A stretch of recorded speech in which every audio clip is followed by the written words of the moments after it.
Hello students, I am Tejaswini Dokte, teacher from Signet Public School, New Nari.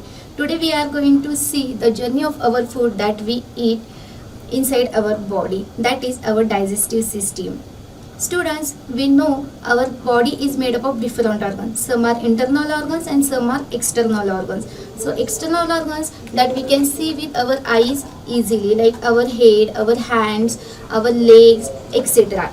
Some internal organs like which are present inside our body but we cannot see them, such as our heart, our brain, our lungs and stomach.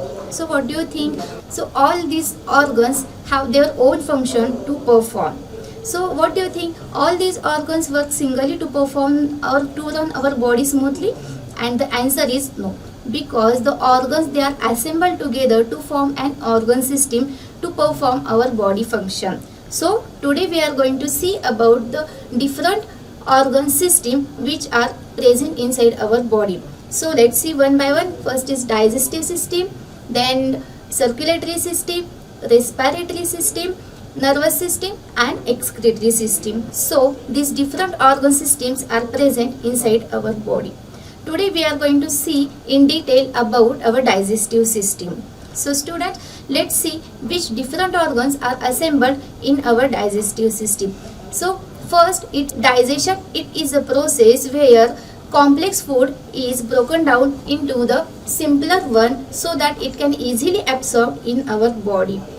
Digestion is a process which starts from the alimentary canal and ends with the anus. So it is a long tube which has a different name and different side inside our body. Digestion, it starts from alimentary canal and ends with the anus.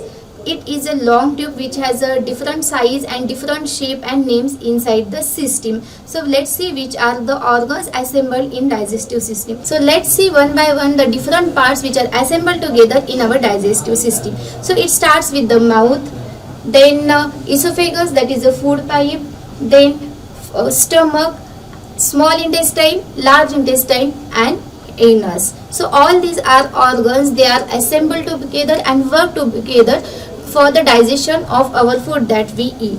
So it starts with our buccal cavity and the process starts when we take a bite of food inside our mouth. After taking food into our mouth, with the help of our teeth, we crush it into the smaller pieces so that we can easily swallow the food we eat. Then with the help of our tongue, we swallow that food inside our body and it slowly passes through our food pipe into a bag-like structure which is called as a stomach.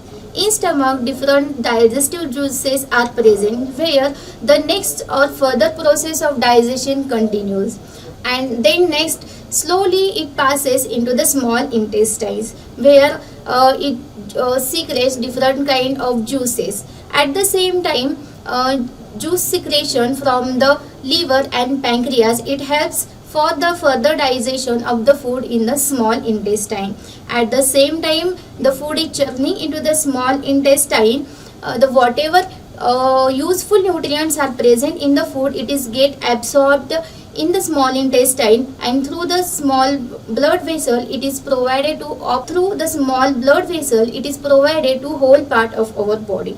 And then whatever food stuff is left undigested, that is passed into the large intestine. So this large intestine is bit wider as compared to the small intestine. So whatever food is undigested is again passed through the large intestine and where it mixes with the water and whatever required nutrients it get absorbed, and the rest of the undigested food and waste material, it is removed from our body through the anus. So in this way the digestion of the food happens, which starts from our buccal cavity and it ends with the anus. So here we come to know how the food we eat, it digested inside our body and we get the useful nutrients. So here we come to know how the food is get digested inside our body and we get the important nutrients and energy to perform the different kind of works. With this we are going to stop here. Stay home, stay safe. Bye everyone.